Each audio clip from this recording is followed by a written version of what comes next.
But this is a rambling discussion of a film. I can't wait to edit this and be like, what the fuck are we talking about? Yeah, good luck with this one. I'll probably break it up into like 2 episodes.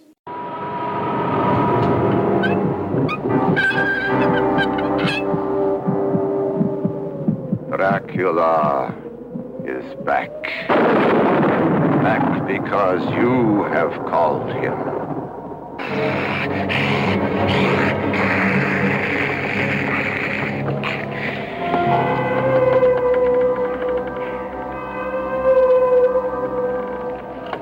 Raise your left hand. No, your left hand. Now, repeat after me. I do hereby swear, aver, and depose that I will hereinafter assist all the efforts of the Count Dracula Society so long as they remain consistent with the loyalties of a good American. And in sign whereof, I will receive all privileges thereto. So help me, Christopher Lee.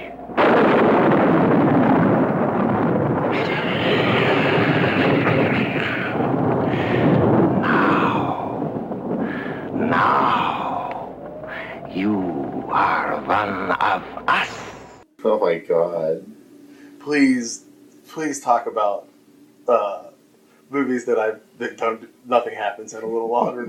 Please talk about Bat People. Oh, the Bat People. I love that movie. Do you know how long Becca made it through Bat People? It didn't even start. She was already out. I woke her up like, hey, Bat People starting. And I don't blame her. It'll be like the talking about Messiah of Evil stuff all in one collected thing, and then this one is just like rambling. I'm sure the rambling one will be a big, big hit. Do you know what I mean? Like when you told me about Fear No Evil. Yeah. There's like not much about that movie either. There's just like... I was so glad you liked that movie. Oh, well, it's really weird. It is. I was trying to explain it to someone, and I'm like, it's kind of like how the Antichrist deals with high school. But like everybody else is worse than him. Did you ever see that movie, Fear No Evil? It was kind of like a Carrie riff with a guy who was the son of Satan, who had been reincarnated. No. And there was another teenager at the school who was Michael the Archangel. Yeah. Reincarnated as a woman, a girl. No, but it sounds really familiar. There's that scene where the two glowing orbs talk to each other about how upset they are about having to continue chasing the Antichrist. Like It's a Wonderful Life. Yeah, and that happens in the beginning. That once, because you had just told me about it, and when I got to that scene, I was like, "Well, I love this movie." You know what I mean? Because it was like so non sequitur. Anytime something happens in a movie that completely goes off the rails and is never referred to in the movie again, that's when I love a movie. You know what I mean? Because I'm like, well, obviously, this is a shaggy dog. This movie's ridiculous. That, and then like it's kind of like Shelley Winter's character in The Visitor. That's why I like The Visitor so much, because you could take her character completely out of that movie, and the movie would continue. It doesn't need her. It's like, but do you know what I mean? It's awesome that she's in it. Yeah. Like Sam Peckinpah doesn't need. You could take out a good hour of The Visitor, and be left with a movie that coherently makes more sense. That movie is mostly people going up and down the steps.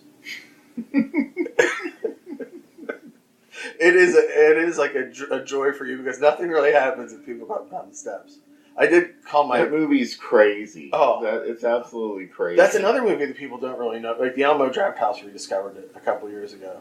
I didn't understand the one part about how she's pushing the mother in the wheelchair, and she pushes her through a mirror. Yeah, and she's fine. And then the next time you see her, it's like nothing ever happened. I thought that was a scene where she killed her mother. So did I. And then I may or may not have been doing things while I was watching that movie.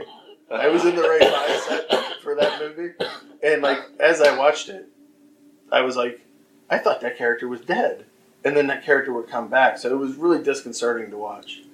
That, and then I've been wanting to talk to you about The Visitor now that you've seen it. I love that her stepfather, the whole reason that he is giving into the Antichrist is so that his team can win the basketball championships. And that he's pretty much Ted Turner. He's like I never thought about it. He's like an that. Atlanta multimillionaire that owns a basketball team that plays in the Army. He's Ted Turner.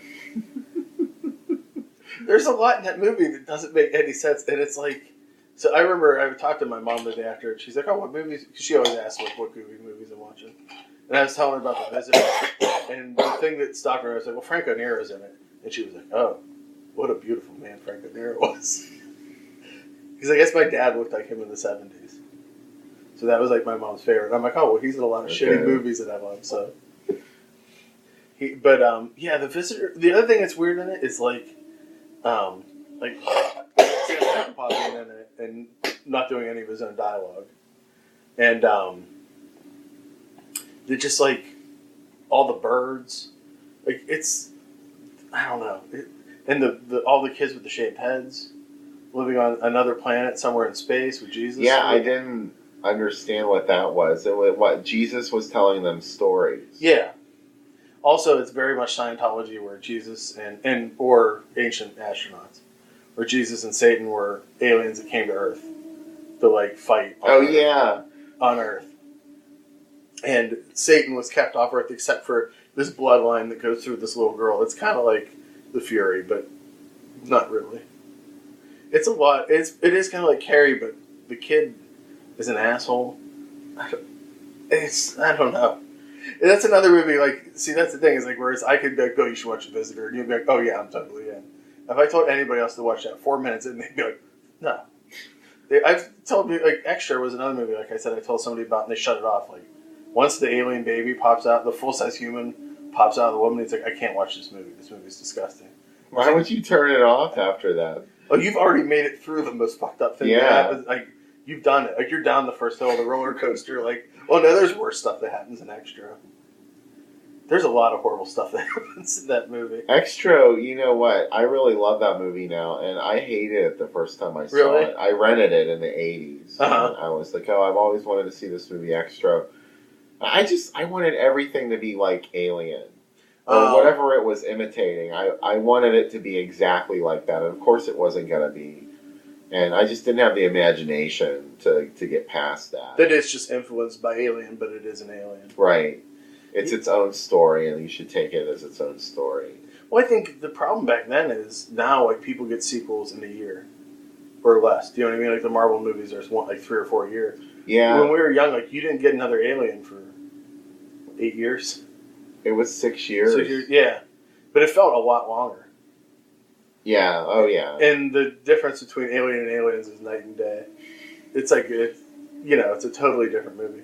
Are you Facebook friends with the cat from Alien? He has his own Jonesy. There's a Friends of Jonesy group. No. It came up on my suggested pages today, and I'm like, I'm shocked Bill's not in this group. Bill will be soon.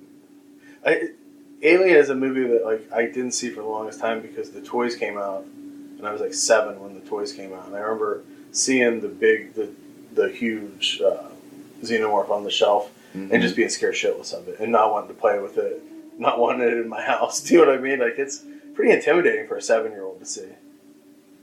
I begged my mother for one of those until she got me one. Oh, really? You had one? I had one. Oh. I threw it away. Oh, man. Those are worth like $500 now. Oh, yeah. Especially ones that have like the spongy brain inside them. Yeah, and I'll tell you what, it really was worth it. It was a high-quality toy, from what I remember. Although it had moving parts that broke easily. Like you could, the inner jaw came out when you squeezed the back of the head, but you could remove them. And for some reason, like the instructions went into detail about how the toy came apart. So of course, when you're a 9-year-old kid, you want to take it apart, and you were like, well, no, you could just stick it right back on. And I was playing with it, and I broke it. Oh. And there was no way to get extra parts back then. No. Like, now you just get on the internet and order another part for it or figure out how to fix it. Yeah. I think that's the thing, is like, when I first started going to the video store, there were a lot of movies that I didn't get because I was I think the video started in my town when I was like in '83, so it's been like 12. So it was like some movies were just like too intimidating. Like Zombie was too intimidating from the cover. Do you know what I mean? Oh like, yeah, that was going to be like the worst thing you ever saw. Like that, and based on the cover. Extra was another one. Just the cover's creepy looking. Do you know what I mean? And it's like I remember Bloodsucking Freaks was one that we were all freaked out about getting. Yeah. And then when we finally saw it, I remember like there's one point where, like kids would always talk about, well, there's this movie that's the grossest movie ever, and like Bloodsucking Freaks was that one. Because they're like, instead of saying like, so there's this scene where they knock all women's teeth out so that they could have better sex with her, and then they drill a hole in the top of her head and drink out of it with a straw. I'm like, that movie doesn't really exist. Oh yeah, I remember watching it and be like, they're not going to do that, and then they do, and you're like, and I know seeing it.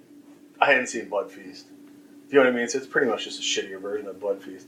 But at the time when I saw it, I was like in shock that this movie, that someone would make this movie. Yeah.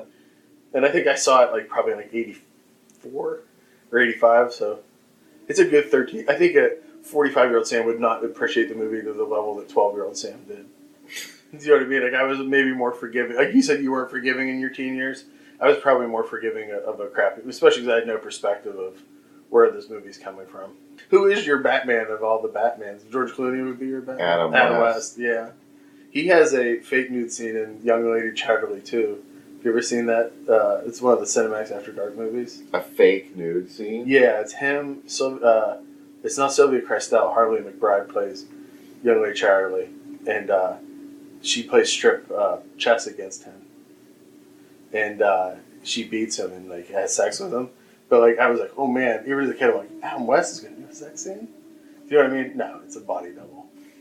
Sorry to get your hopes up. Oh yeah. But Sybil Danning plays a nun in it. Say no more. Yeah, exactly. And much like the howling scene, there's a lot of just like tearing, bodice ripping. So that's her signature, the Sybil Danning signature move. Poor Sybil Danning, to be remembered that way. The other question I was I should do a personality test based on what character is your character. Who is your James Bond of all the James Bonds? Roger Moore. Roger Moore is mine, like exactly. Really? Yeah, because I said to someone. Nobody ever says Roger Moore. Well, I said to someone the other day, I don't trust anyone that doesn't like Roger Moore as James Bond. Because any like modern kids are like, well, those movies are stupid. Yeah. Like how would he get to fuck Grace Jones? I'm like, how wouldn't he? He's James Bond. Yeah, like I remember when that movie started, I'm like thinking, I bet James Bond's gonna have sex with Mayday. Of course he is. Like, why wouldn't he? And like people are like, well, those movies just get silly with all the gadgets, but no, they get awesome. It was a bit rough at the beginning, but I got off eventually. That's why I love those movies. He's great in Cannonball Run because I love that he wasn't allowed to play James Bond in those movies because the Broccoli's that are on the estate threatened him. He had asked them, can I be James Bond in these movies? They're like, no, you're not allowed to be James Bond in any movie that we don't produce. He goes, well, can I be a person that wants to be Roger Moore who he thinks is James Bond? So I'll really be playing James